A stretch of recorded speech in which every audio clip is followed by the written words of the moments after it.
Nah, kemudian Pak Dirjen Ahu, ini saya itu punya utang sama notaris. Saya berkatakan sama Pak Dirjen Ahu, di atas langit ada langit. Saya nggak mau ribut karena saya segan juga sama Pak Menteri, kan ketua DPP itu ya, menteri saya. Saya bukan siapa-siapa di DPP. Tapi masalah notaris ini kita harus selesain, Pak. Ini 2 tahun. Saya juga dengar banyak komentar-komentar, nggak tahu ya Pak Cahyo atau siapa terkait dengan kehadiran, atau saya tidak pernah intervensi terkait notaris. Yang saya ingin katakan apa? Ini itu adalah organisasi profesi. Dijaga itu kedaulatannya. Itu. Kemudian hilangkan, kurangi ya intervensi pemerintah di situ. Baik dalam sikap, kebijakan, apalagi regulasi. Ini kan, saya sederhanakan itu Pak Cahyo, karena saya itu menghadirkan Peradi itu saya, Perhimpunan Advokat Indonesia. Kita yang berjuang melepaskan Peradi daripada Mahkamah Agung dulu, kita nggak sudi. Dan saya juga keluar dari pengacaranya Peradi. Kenapa? Tatkala Peradi ribut untuk urusan yang nggak penting, masalah pendidikan advokat lah, masalah sertifikasi, saya bubar, saya keluar Pak. Kita dulu melawan tiran, sekarang kita jadi tiran, saya bilang sama Peradi. Itu. Nah, terakhir ini, para pendiri bangsa, Pak Menteri, sepakat mewariskan negara Indonesia sebagai negara hukum, bukan negara kekuasaan. Oleh karena itu, pondasi kehidupan berbangsa dan bernegara, Pak Menteri, itu sudah sangat jelas. Kita sepakat untuk mendasarkan kepada Pancasila dan Undang-Undang Dasar Negara Republik Indonesia tahun 1945.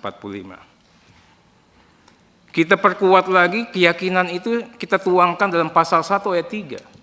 Negara Indonesia adalah negara hukum. Kedaulatan berada di tangan rakyat dan dilaksanakan menurut Undang-Undang Dasar. Pasal 1 ayat 2.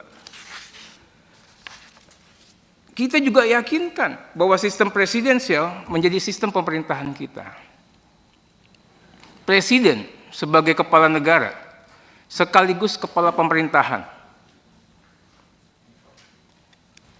Ini harus dimaknai dalam konteks Indonesia sebagai negara hukum.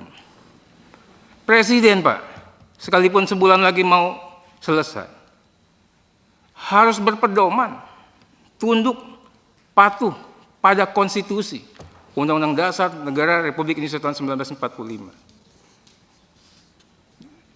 Sebagai kepala pemerintahan, Presiden juga harus melaksanakan dan menjalankan undang-undang seluruh-seluruhnya.